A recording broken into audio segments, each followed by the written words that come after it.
Leisure, Play, and Recreation, What They Really Mean, by Amberlynn Pyles, Clayton Thompson, and me, Jonathan Pipkins. I'll be covering leisure as a symbol of social class, Clayton will be covering play through arousal theory, and recreation will be covered by Amberlynn. Leisure as a symbol of social class. Thorstein Veblen was the first to voice the idea that leisure could be a symbol of social class. He said that leisure was the lifestyle of the rich. What he meant by that was that the rich almost always had free time. Once they were so wealthy, they didn't really have a typical job and they didn't have to do typical things, so they could take that time that they had and do whatever they wanted with it. He also villainized the rich in his book, The Theory of the Leisure Class, because he said the rich used lower class people in order to have their leisure. So they were preventing the lower class from having their leisure while the rich took more than they should have. And that was another thing he villainized them with. He said the rich always took more than their fair share, leaving very little for the lower classes.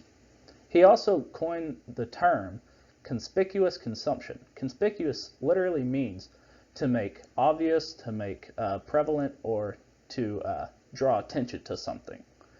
So his idea was that the rich always spend their money in such a way that everyone can see it.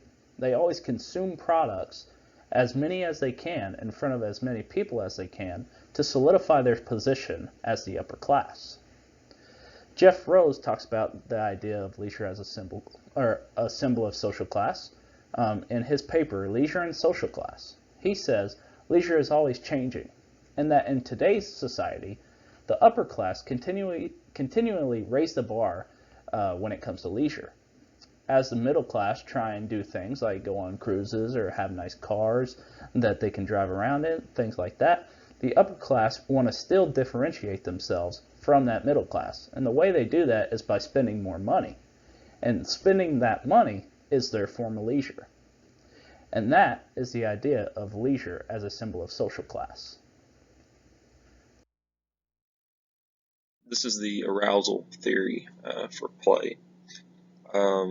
And this approach is based on humans and animals constantly seeking out stimuli to gain knowledge and to satisfy a need, whether that need be for like excitement, risk, surprise, pleasure, and it's not just humans, but animals too. It's sometimes it's just a natural feeling. We just seek something to fill a need. It might be we feel hungry, so we seek out food. We, feel thirsty, so we seek out water, or it might be a pleasure thing, like we're trying to seek something to make us happy.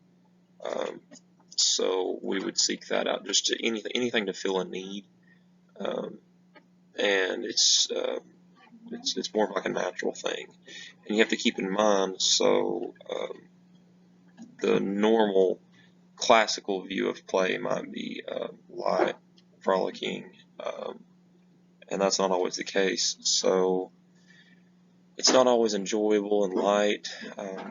It might be something more like a thrill seeker. It might be like a rush, like a roller coaster, or so it could be maybe something like drinking alcohol. It's exciting, but it would lead to an addiction, have severe consequences. So it could be something like a fair ride, it could be racing, it could be something dangerous, but it's still considered play. Hi, I'm Amberlynn and I will be explaining our view of recreation. Simply put, recreation is the relaxation of the mind and body through sports and activities. This view of recreation is to make sure that we find time to do what we enjoy outside of our normal day-to-day responsibilities. Examples of this view of recreation would be partaking in sports to get the body moving and doing something like crocheting and knitting to get the cognitive skills flowing. Local sports can be very beneficial in this aspect because it gets the community together. Sports also allows people to learn to play together through rules and a point scoring system. Recreational sports gets the community working together of all ages youth, adults, and seniors.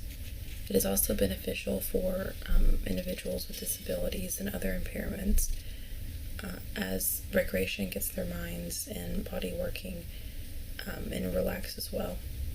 It is also important to note that children and adults with disabilities should have the same opportunities as others when it comes to recreation.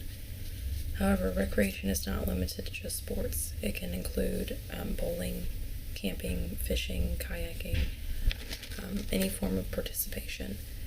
There are lighter forms of recreation that include just going for a walk, that does not include much physical exertion, but is still beneficial to the mind and body. There are many forms of recreation that most anybody can enjoy. The fun part is finding what you are good at, and but most importantly, what makes your mind and body relax.